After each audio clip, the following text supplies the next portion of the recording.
बात कर रहे थे दिल्ली में मुख्यमंत्री अरविंद केजरीवाल को एनफोर्समेंट डायरेक्टरेट का जो समन मिला है शराब घोटाले को लेकर उसके बारे में। और अरविंद केजरीवाल ने पहले समन की तरह इसे भी बिल्कुल खारिज कर दिया, दरकिनार कर दिया। उनकी तरफ से एक चिट्ठी भेजी गई है ईडी को, जिसमें उन्होंने कहा है कि ये समन जो है गैर कानूनी है। समन ये सनसनी फैलाने के लिए, क्योंकि चुनाव आने वाले हैं देश में, उससे पहले सनसनी फैलाने के लिए ये समन भेजा गया है। और अरविंद केजरीवाल दिल्ली में है भी नहीं, वो पंजाब में है इस वक्त, विपश्यना के लिए चले गए हैं।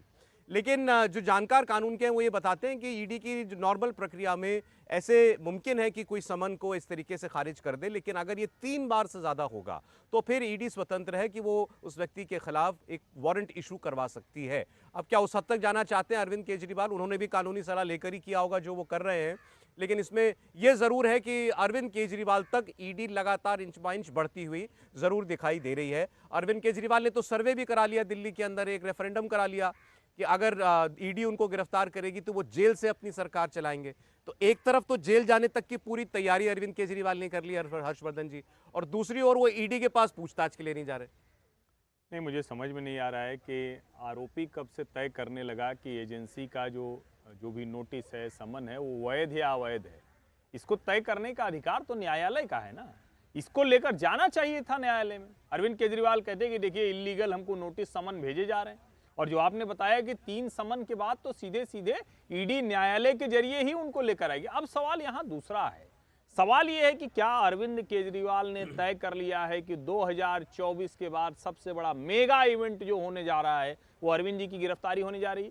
क्या ईडी अपने जो अधिकारी हैं, जो पुलिस होगी, दिल्ली पुलिस ही होगी, उनकी मदद से जब अरविंद जी को जेल ले जाने के लिए पकड़ कर ले जाएगी तो वो एक बड़े इवेंट के तौर पर तैयार किया जा रहा है?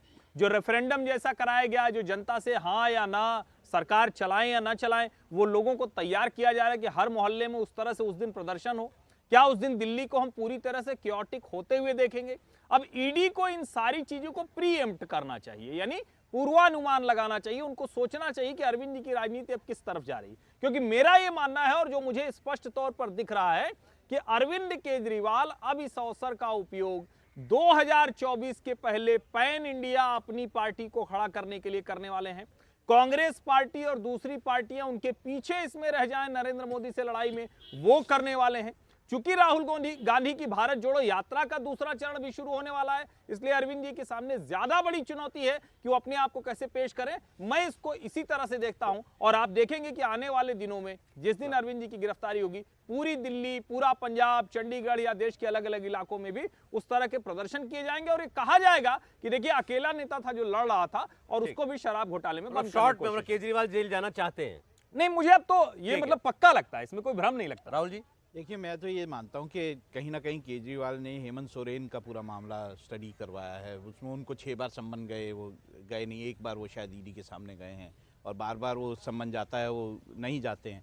तो जब ये बहुत दिन पहले मुझे याद है कि हम इसी बारे में बहस कर रहे थे, और तब पहला सम्मन गया था, तब भी मैंने कहा था कि केजरीवाल इसका पूरा तमाशा बनाएंगे, और वो जो है बाकायदा अपने कार्यकर्ताओं को बोलेंगे जब गिरफ्तारी हो तो आप किस तरह से इसको एक मुद्दा बनाएं, और पूरा ये जेल से ही सरकार चलाएंगे। तब थोड़ा अजीब लगता था जब मैंने ये कहा था कि वो जेल से सरकार चलाएंगे। तो उसके बाद आपने कहा था, तो उसके बाद आपने देखा किस तरह से उन्होंने जो है रेफरेंडम करवाया लोगों के बीच में, किस तरह से उनके नेताओं ने बयान दिए, और वो पूरी तैयारी कर रहे हैं कि उनको गिरफ्तार करेंगे, वो इसको इमोशनल मुद्दा बनाएंगे और इस जेल से सरकार चलाएंगे।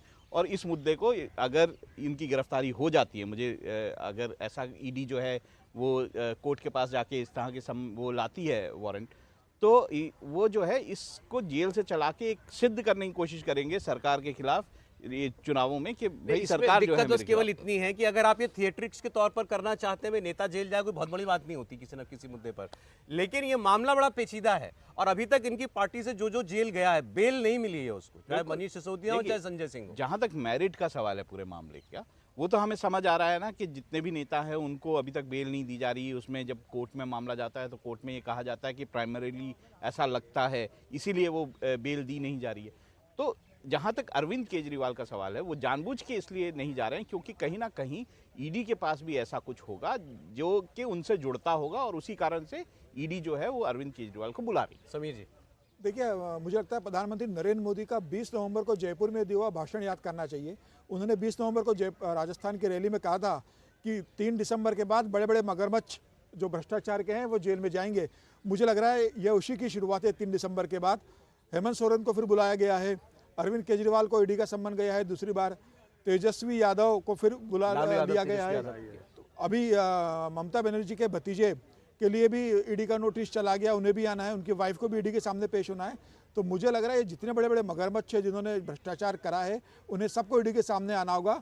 और अरविंद केजरीवाल आज भले ही बच जाए, तीसरी बार फिर बच जाए। ईडी के पास ये भी ऑप्शन है कि अगर आप नहीं आ रहे हो तो ईडी आपके पास सीधे घर आ सकती है आपसे पूछताछ करने के लिए। उसके लिए ईडी को सरकार शहीद बनने का मौका देगी इनको। ये तो अरविंद केजरीवाल के ऊपर है कि वो कैसा शहीद बनना चाहते हैं। मुझे ऐसा लगता है अरविंद केजरीवाल को सीधे ईडी के पास जाना चाहिए।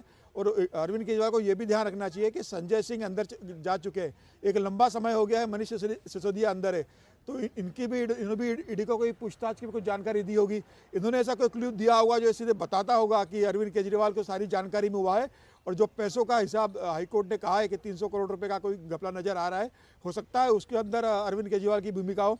और पार्टी को आरोप बनाने का जो हाईकोर्ट ने कहा था कि सुप्रीम कोर्ट ने कि भाई पार्टी को आप आरोपी क्यों नहीं बना रहे जब पार्टी के पास पैसा गया है, तो पार्टी के संयोजक तो अरविंद केजरीवाल ही है। तो अरविंद केजरीवाल को एक मुख्यमंत्री के रूप में, एक व्यक्ति के रूप में भी और पार्टी के संयोजक के रूप में भी मुझे लग रहा है जवाब देना पड़ेगा। अब अरविंद केजरीवाल के बुरे दिन शुरू हो गए, आज नहीं तो कल मुझे लग रहा है उन्हें जेल से ही सरकार आप कह रहे हैं उनके बुरे दिन शुरू हो गए। हम बात ये कर रहे हैं कि अरविंद केजरीवाल खुद जेल जाना चाहते हैं। नेता तो जेल जाकर के बड़ा हो जाता है ना। नहीं, देखिए, बुरे दिन शुरू हैं या कहें कि बुरे दिन ही चल रहे हैं। अगर आप ध्यान से देखिए तो पंजाब का चुनाव अरविंद जी जीत गए, इसके अलावा अच्छे दिन कौन से उनके आए? अगर आप ध्यान से देखें, ठीक है दिल्ली में उनकी सरकार है, लेकिन दिल्ली सेवा अधिनियम आ गया, कानून बन गया है। अमित शाह ने साबित कर दिया कि कौन है बॉस, तय हो गया कि केंद्र सरकार तय करेगी। इसके बावजूद तय हो गया कि अपना जो तय रुख था उसके विरुद्ध जाकर कांग्रेस ने वोट किया। यानी एक तरह से कहें तो भारतीय जनता पार्टी राजनीतिक तौर पर मजबूत दिखती है। अब दूसरी बात जो है, कांग्रेस पार्टी एक दूसरे तरह की राजनीति करती है। अरविंद केजरीवाल सीधे सीधे जिसको कहें कि केओस को एकदम एक्सट्रीम पर ले जाकर राजनीति करते हैं।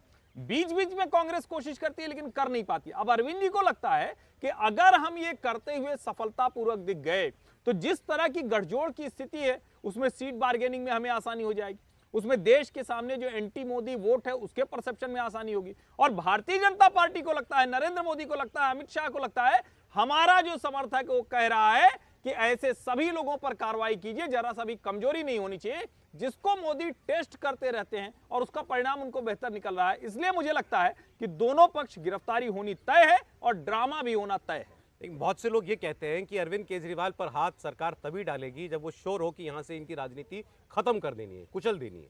क्या ऐसा मौका कहीं आपको दिखता है? नहीं, मुझे लगता है बिल्कुल इससे बड़ा मौका क्या होगा। अगर आप शराब नीति में घोटाला हुआ, शराब नीति में आपका शराब मंत्री जेल में है, आपका एक सांसद जेल में जाता है, जिसके लिए कहा गया कि संजय सिंह की मौजूदगी में उनके घर पर कुछ हुआ।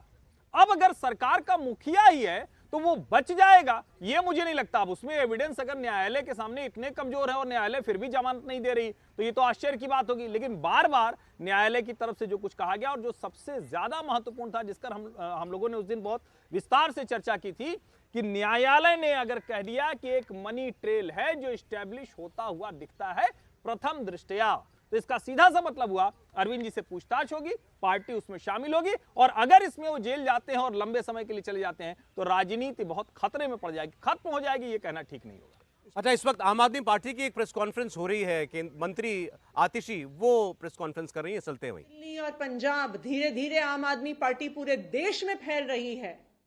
तो आम आदमी पार्टी की इस ग्रोथ को रोकने के लिए, आम आदमी पार्टी की बढ़ती हुई लोकप्रियता को रोकने के लिए, आम आदमी पार्टी के बढ़ते हुए चुनावी ग्राफ को रोकने के लिए भारतीय जनता पार्टी एक एक करके आम आदमी पार्टी के नेताओं को गिरफ्तार कर रही है। चाहे वो सत्येंद्र जैन हो, चाहे वो मनीष सिसोदिया हो, चाहे वो संजय सिंह हो। और आप देखेंगे कि जैसे ही भारतीय जनता पार्टी के नेताओं ने टीवी पे ये कहना शुरू किया कि अगला नंबर अरविंद केजरीवाल का है, कि अब अरविंद केजरीवाल को जेल भेजेंगे, वैसे ही ईडी ने अरविंद केजरीवाल जी को समन भेज दिया। तो ये पूरा देश देख रहा है, ये जग जाहिर है कि जो समन अरविंद केजरीवाल को आया है ये ईडी का समन नहीं है, ये किसी इन्वेस्टिगेशन का समन नहीं है, ये भारतीय जनता पार्टी का समन है। ये भारतीय जनता पार्टी के डर का प्रतीक है। ये भारतीय जनता पार्टी जो आम आदमी पार्टी की गवर्नेंस को मैच नहीं कर सकती है, ये उसका प्रतीक है। लेकिन मैं भारतीय जनता पार्टी शासित केंद्र सरकार को ये बताना चाहती हूं कि हम आपकी ईडी और सीबीआई की धमकियों से डरने वाले नहीं हैं। चाहे दिल्ली हो, चाहे पंजाब हो, हम यहां के लोगों के लिए काम करते रहेंगे और देश भर में आम आदमी पार्टी का संगठन, आम आदमी पार्टी की लोकप्रियता बढ़ती रहेगी। और अगर आप इस तरह से झूठे आरोप लगा लगा के नेताओं को जेल में डालोगे तो इसका जवाब आपको देश की जनता देगी। अब जो दूसरा मुद्दा, जो दिल्ली सरकार से जुड़ा हुआ मुद्दा है, उसको मैं पत्रकार साथियों के सामने रखना चाहूंगी। जैसा कि आप सब लोग जानते हैं कि किसी को भी अगर किसी भी प्रॉपर्टी की, किसी भी जमीन की दिल्ली में खरीद फरोख्त करनी होती है तो उसके लिए उनको सब रजिस्ट्रार ऑफिस में जाना पड़ता है। वहां पर चाहे प्रॉपर्टी की खरीद बेच हो, चाहे किसी रेंटल एग्रीमेंट को रजिस्टर करवाना हो, चाहे किसी विल के आधार पर प्रॉपर्टी को रजिस्टर करवाना हो, तो सब रजिस्ट्रार ऑफिस में जाना पड़ता है। अक्सर सब रजिस्ट्रार ऑफिस को लेके कई प्रकार की शिकायतें सरकार के पास आती हैं।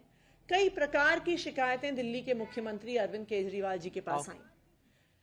आतिशी को आप सुन रहे थे, दिल्ली सरकार की मंत्री हैं और उन्होंने कहा कि ये अरविंद केजरीवाल से खौफ है, डर है भारतीय जनता पार्टी को, इसीलिए एजेंसी का इस्तेमाल करके उनको जेल में डालने की साजिश कर रही है पार्टी और इसीलिए ये समन भी भेजा गया है। दूसरी बात, नेता को शायद खुद नहीं पता लगता किसी लीडर को, चलिए उनकी इमेज कैसी है, तो इसलिए मैं आपसे पूछना चाह रहा हूँ कि अरविंद केजरीवाल ईमानदार छवि वाले व्यक्ति रहे जब वो जनता के बीच में आए, इसमें कोई शक नहीं है। करप्शन के खिलाफ उनकी पार्टी भी बनी थी। आज वो मामला है क्या जनता की नज़रों में? देखिए, आज जिस तरह का मामला चल रहा है वो बिल्कुल वैसा मामला नहीं है कि उनकी छवि बहुत ख़राब हो चुकी है। जिस तरह से ये शराब घोटाले का ये जो पूरा मामला हुआ है, इसमें बहुत ज़्यादा जो है लोगों के सामने ये प्रश्न हो गई उनकी। प्रश्न है कि क्या सच में ये ऐसा किया गया। प्रश्न तो उठेंगे ना जब दो व्यक्ति जो हैं वो लगातार जेल में हैं और कोर्ट उनको बेल नहीं दे रहा। देखिए क्या होता है, आप कोई भी आरोप लगाते रहें किसी पे भी, अल्टीमेटली उसको कोर्ट से तो राहत मिल ही जाती है ना, अगर एविडेंस ना हो, अगर कोई चीज़ ना हो। अब आतिशी कह रही है कि हमारी जो पार्टी है वो लगातार बढ़ रही है। अभी आपने मध्य प्रदेश, राजस्थान के चुनाव देखे, आपने चुनाव लड़ा, क्या हुआ? 0 बटा सन्नाटा। 200 सीटों पर जमानत जब्त। वही मैं बोल रहा हूँ, 0 बटा सन्नाटा हो गया। अब आप बात कर रहे हैं कि हमारी पार्टी बेहतर कर रही है, आप पे आरोप किस तरह के लग रहे हैं। आप जिस मुद्दे पर पूरे इस पार्टी को बनाया था वही मुद्दा जो है कहीं ना कहीं आपसे छूटता जा रहा है। वो है आप जो है ईमानदारी का मुद्दा, वो पूरा खिंचता जा रहा है, हाथ से खिंचता जा रहा है। ऐसे में क्या होगा, आपकी पार्टी के प्रति लोगों की जो आस्था है वो कहीं ना कहीं डेंट हो जाएगी। तो इनकी पार्टी जेल में जरूर बढ़ रही है लेकिन राज्यों में या बाकी जगह पर नहीं बढ़ रही है। कदम बढ़ रहे हैं, जेल की तरफ बढ़ रहे हैं क्या? लेकिन अरविंद केजरीवाल को लगता होगा कि मुझे जनता का साथ मिलेगा अगर ये मुझे जेल में डालेंगे, अब वो बात रह गई है क्या? मुझे लगता है दिल्ली के अंदर तो फिर भी अरविंद केजरीवाल सत्ता में बने रहेंगे। आप देखिए, नगर कॉरपोरेशन अरविंद केजरीवाल ने सरकार नहीं बनाई है और उनके सामने विकल्प क्या है। अगर केजरीवाल के सामने आप देखो तो कट्टर ईमानदारी बात करके आए थे, करप्शन का आरोप लगाया, करप्ट पार्टी हो चुकी है, ये जनता भी जानती है। लेकिन आप विकल्प देखोगे तो कांग्रेस महाभ्रष्ट रही। भारतीय जनता पार्टी ने भी कोई राजा हरिश्चंद्र के बन के सरकार नहीं चलाई। कॉरपोरेशन में भारतीय जनता पार्टी ने भी करप्शन किया, इसी कारण आम आदमी पार्टी को वहाँ बहुमत मिला है। मुझे लग रहा है भारतीय जनता पार्टी, कांग्रेस का भी करप्शन दिल्ली की सरकार में और नगर निगम में रहा है। आम आदमी पार्टी को सत्ता जरूर मिल गई लेकिन अब उनकी छवि डेंट हो चुकी है और आने वाले चुनाव में अरविंद केजरीवाल कट्टर ईमानदार बात कर चुनाव में नहीं जा सकते। अब वो उसी इसमें घुल मिल गए जिस इसमें कांग्रेस और भारतीय जनता पार्टी दिल्ली में घुली मिली हुई करप्शन के आरोपों में। तो मुझे लग रहा है निश्चित रूप से दिल्ली प्रदेश की जनता ने जो कट्टर ईमानदार केजरीवाल का रूप था वो देख के वोट दिया था और वो रूप अब कट्टर भ्रष्टाचार में तब्दील हो गया है। तो ऐसे लोग जिन्होंने एक ईमानदार प्रशासन देने के लिए केजरीवाल के पीछे खड़े हो गए थे, निश्चित रूप से उन्हें निराशा हाथ में लगी और अब एक भ्रष्ट सरकार जो अपनी ईमानदारी से भटक गए, मुझे लग रहा है जनता उन्हें वोट नहीं देगी और अगले चुनाव में उन्हें ये सबक सीखना पड़ेगा।